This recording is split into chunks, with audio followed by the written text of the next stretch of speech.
Guys, welcome back to our channel Nusrat and Rakhi. আমি নুসরাত, আমি রাখি। তো আবার নিয়ে চলে এলাম আপনাদের জন্য নতুন একটা ব্লগ। এই ভিডিওর ইন্ট্রো আর আউট্রো দুটো একসাথে করা হয়েছে। ভিডিওর ইন্ট্রো আউট্রো কিছু করা হয়নি। তো চ্যানেলে নতুন হলে চ্যানেলটা অবশ্যই সাবস্ক্রাইব করে নেবেন। ভিডিওটা ভালো লেগে থাকলে লাইক কমেন্ট শেয়ার করবেন। ফেসবুক পেজ থেকে দেখে থাকলে পেজটিকে অবশ্যই ফলো করে নেবেন। তাহলে আজকের ব্লগটা এখান থেকে শুরু করছি। Stay tune. মাংসটা ম্যারিনেট করে সারা রাত ফ্রিজের ভিতর ছিল, এখন ফ্রিজ থেকে বের করে নিয়েছি। এখন এটা বাইরে কিছুক্ষণ রাখবো, 1 ঘন্টা মতো, তারপর এটা রান্না করব। এদিকে আমি আলু, পেঁয়াজ, বিরিয়ানি বানাতে যে সমস্ত কিছু লাগে সেগুলো আমি ভালো করে কেটে নেবো। তো এটা এখন ঢেকে এইভাবেই রেখে দিচ্ছি। আজ সকালবেলায় উঠে সকাল সকাল স্নান করে এসে এবার বিরিয়ানি বানাবো, কারণ বিরিয়ানি বানাতে অনেক টাইম লাগে। তো এটা এখন 1 ঘন্টার মতো বাইরে থাক, আর আমি এদিকে আলু, পেঁয়াজ মানে বিরিয়ানি বানাতে যে সমস্ত কিছু লাগে সেগুলো ভালো করে কেটে নেবো। এই যে আলুগুলো মোটা মোটা করে কেটে নিয়েছি, আর এদিকে পেঁয়াজ কেটে নিয়েছি, প্রায় বড় বড় পেঁয়াজ কেটে নিয়েছি। তো আলু আর পেঁয়াজ কেটে নিয়েছি, এগুলো এবার সমস্ত কিছু ভালো করে ধুয়ে নেবো। আপনাদের বিরিয়ানির পুরো রেসিপিটা শেয়ার করবো। আলু আর পেঁয়াজগুলো ভালো করে ধুয়ে নিয়েছি। এই যে আলুগুলো বিরিয়ানিতে যেমন আলু কাটে সেরকমই ঠিক বড় বড় করে আলু কেটে নিয়েছি, আর পেঁয়াজগুলো এই যে লম্বা লম্বা করে কেটে ধুয়ে নিয়েছি ভালো করে। এবার এগুলো ভালো করে ভেজে নেবো। এটা পেঁয়াজটা বেরেস্তা বানাবো, আর আলুটা বেশ লাল লাল করে ভেজে নেবো। আলুগুলো প্রেসার কুকারে সেদ্ধ করবো, তাই প্রেসার কুকারে দিয়ে দিয়েছি পরিমাণ মতো জল। গ্যাস অন করে জল গরম হতে বসিয়ে দিয়েছি। আলুগুলো এক এক করে দিয়ে দেবো প্রেসার কুকারের মধ্যে।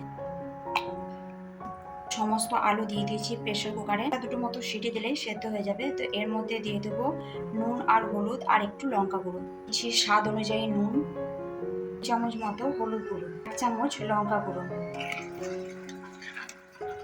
অনেকে ফুড কালারও ব্যবহার করে, তো আমি ওসব কিছুই ব্যবহার করবো না। একটু নুন আর হলুদ আর একটু লঙ্কা গুঁড়ো দিয়ে প্রেসার কুকারের ঢাকনাটা বন্ধ করে 2 থেকে 3টে মতো সিটি দিয়ে দেবো।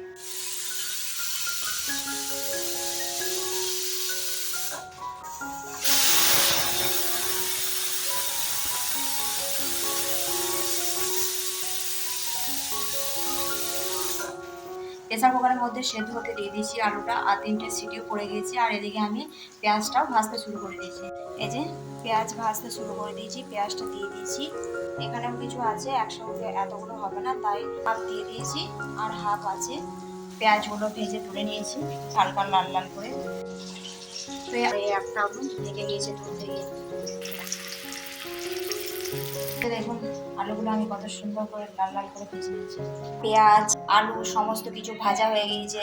আর এদিকে এই তেলের মধ্যে দিয়ে দিয়েছি এলাচ, গোলমরিচ, লবঙ্গ, একটা দারচিনি, একটা তেজপাতা, সমস্ত কিছু কিছুক্ষণ ভেজে নিয়েছি। মাংসটা 1 ঘন্টা হলো বের করে রেখেছি, এই মাংসটা দিয়ে দেবো। মাংসটা রান্না করতে বসিয়ে দিয়েছি। ম্যারিনেট করে রাখা মাংসটা তেলের মধ্যে দিয়ে দিচ্ছি। এবার এটা ভালো করে কষবো। পেঁয়াজ বেরেস্তা থেকে কিছুটা বেরেস্তা এই মাংসের মধ্যে দিয়ে দেবো।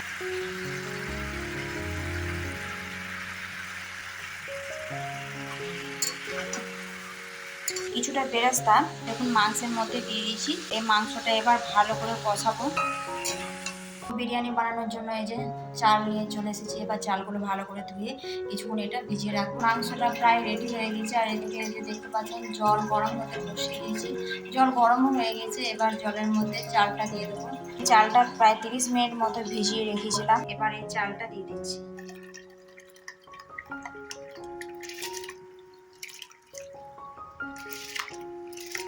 মাংসটা রান্না হয়ে গিয়েছে, এদিকে ভাতও হচ্ছে। ভাতটা প্রায় 70 থেকে 80% মতো করবো। আর একদিকে বসিয়ে দিয়েছি ডিম সেদ্ধ করতে, একদম লাল লাল চিকেন। এটা এখন ঢাকা দিয়ে রেখে দিচ্ছি। বিরিয়ানির জন্য ভাত তো রেডি করে নিয়েছি, আর এদিকে ডিম সেদ্ধ বসাতে দিয়েছি, ডিমও সেদ্ধ হয়ে গেছে। ভাতটা হয়ে গেছে, ভাতটা তুলে নিয়েছি। তো সবাই খাওয়ার জন্য ওয়েট করছে, অনেক টাইম হয়ে গেছে বিরিয়ানি বানাতে। আমার যেদিন আমি বিরিয়ানি বানাই অনেক টাইম লাগায়, তাই আজকে আগে থেকে একটু বানাতে শুরু করেছি। তাও মনে হচ্ছে লেট হয়ে যাবে। কি আমার আগে থেকে ভাই না, অন্যদিন বানাই 12টা থেকে, আজকে প্রায় 10:30 থেকে শুরু করে দিয়েছি। এখনো বাজে তো 10 কি 15 এরকম বাজছে। লেয়ার বানাবো না ভাবছি, একবারে সবকিছু দিয়ে দেবো, মাংস তারপর উপরে ভাত, মানে পাটে পাটে যেমন সাজাই ওইভাবে বানাবো না, একবারে দিয়ে দেবো। সমস্ত কিছু নিয়ে চলে এসেছি। এই যে ভাত, এখানে আছে ভাজা আলু, পেঁয়াজ বেরেস্তা, একটু টক দই, এখানে মাংসের গ্রেভি, তার সাথে আছে কেওড়া জল, গোলাপ জল। আছে ডিম সেদ্ধ, এটার মধ্যে আছে একটু বিরিয়ানি মশলা, মিঠা আতর। হাঁড়িটার মধ্যে বানাবো, এর মধ্যে সমস্ত কিছু দিয়ে দেবো। এবার প্রথমে এই ভাজা আলুগুলো দিয়ে দিচ্ছি, এরপরে আলুগুলো বসিয়ে দিচ্ছি আমি। চিকেনটা এর মধ্যে দিয়ে দিচ্ছি। তো সমস্ত আলু আর মাংস দিয়ে দিয়েছি আর একটু ভালো করে ছড়িয়ে দিয়েছি। এবার হাফ রাইস দিয়ে দেবো, টক দই ছড়িয়ে দিচ্ছি, ছড়িয়ে দিচ্ছি একটু বিরিয়ানি মশলা। বাকি যে রাইসটা আছে পুরো রাইসটা দিয়ে দেবো। মাংসের গ্রেভিটা রেখেছিলাম দিয়ে দিচ্ছি। দুটো বর্ডার পাকিস্তান আর ইন্ডিয়ার। টক দই ছড়িয়ে দিচ্ছি। এবার দিচ্ছি বিরিয়ানি মশলা, বেরেস্তাটা দিয়ে দিচ্ছি। এই সেদ্ধ ডিমটা এর ভালো উপরে দেখাও মাঝে। বিরিয়ানি সমস্ত কিছু আর তো দিনই একবারে বানিয়ে দিয়েছি, তো সমস্ত কিছু দিয়ে দিয়েছি একবারে। তো মোটামুটি 40 থেকে 45 মিনিট কম আঁচে রাখলেই মোটামুটি দম দেওয়া হয়ে যাবে। ঢাকনা বন্ধ করে দিচ্ছি। ঢাকনা বন্ধ করে একটা ভারী কিছু চাপিয়ে দেবো। তাওয়া গরম হতে আগে থেকে বসিয়ে দিয়েছিলাম, এবার এটা চাপিয়ে দিচ্ছি। তো এটা হাই ফ্লেমে কিছুক্ষণ 5 মিনিট রাখবো, তারপর একবারে আঁচটা কমিয়ে দেবো। A few moments later. Biryani দমে দেওয়া মোটামুটি 30 মিনিট হয়ে গেল। এর মধ্যে আমি শসা, পেঁয়াজ, গাজর, টমেটো, কাঁচা লঙ্কা, লেবু সব কিছু কেটে নিয়েছি। আর বিরিয়ানিটা প্রায় হয়েও গেছে, আপনাদের দেখা এবার। বিরিয়ানি রেডি হয়ে গেছে। ডিমটা তুলে নেবো, না ডিমটা ভেঙে যেতে পারে। ডিমগুলো তুলে নিয়েছি কারণ ডিমগুলো ভেঙে যেতে পারে। এবার তো এই যে বিরিয়ানি, দেখুন বিরিয়ানিটা কত সুন্দর লাগছে দেখতে। আর এই যে স্যালাড। বিরিয়ানি তো সবাই বলছে খুবই ভালো হয়েছে খেতে, মাস্ট।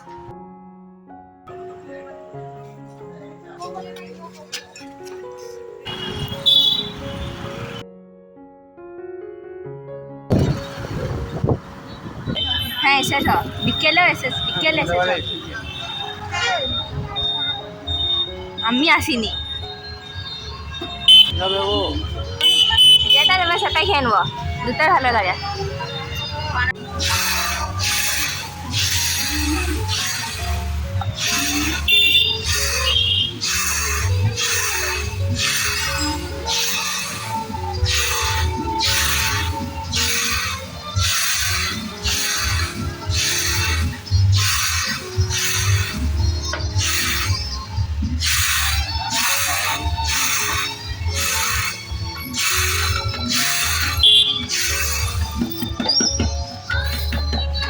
সোজা জল নাকি?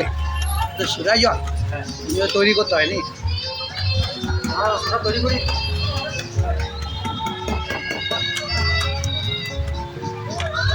লঙ্কা লঙ্কা লঙ্কা কেটে যেতে করে দেবো। একটা করে সেদিন যা লঙ্কা দিয়েছিলেন না, কিছু কিছু লঙ্কা প্রচন্ড ঝাল, কিছু কিছু লঙ্কা ঝাল নেই।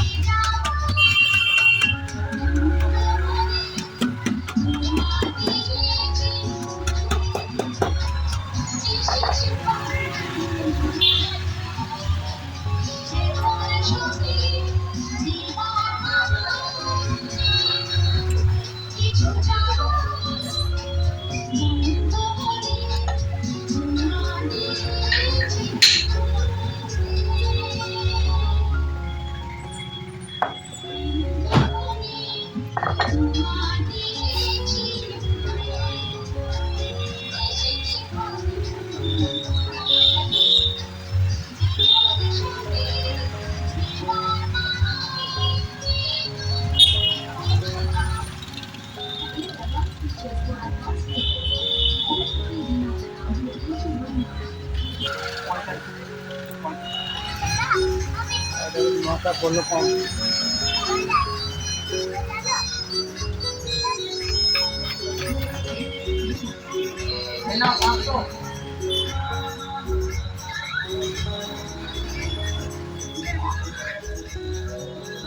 চল বসি। আমাদের সাথে বেশি বরফ আছে, আমাদের সাথে বেশি বরফ আছে।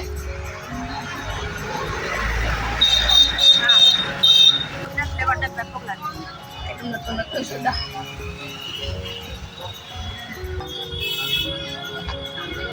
পুদিনার ফ্লেভার কেমন?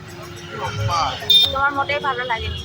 পুদিনা তোমার পছন্দ নয়, ভিডিওর জন্য নয়, নাম দিব না। পুদিনা ভালো লাগেনি বলো?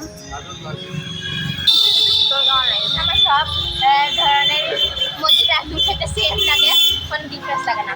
হাজব্যান্ডের একদমই ভালো লাগেনি, মিন্ট মজিটা তাও একদমই বলে দিয়েছে কি ভালো লাগছে আমার। একদমই পছন্দ হয়নি। আমাকে এমনিই বলে দিল যে খুব ভালো লাগছে, এই যে খায়নি পুরোটা, বাড়ি নিয়ে চলে এসেছে। এমনিতে পুদিনা পছন্দ করে না খুব একটা, আমার কথা শুনে একবার নিল কিন্তু ভালো লাগেনি। চোখটা কেমন লাগছে বোঝা যাচ্ছে না। বেচারা লোকটা চাষ মিস হয়ে গেছে। তো ভিডিওটা এই পর্যন্তই। ভিডিওটা যদি ভালো লেগে থাকে তাহলে লাইক কমেন্ট শেয়ার করবেন। চ্যানেলে নতুন হলে চ্যানেলটা অবশ্যই সাবস্ক্রাইব করে নেবেন। আবার আসছি নতুন কোনো এক ব্লগ নিয়ে। আজকের জন্য টাটা।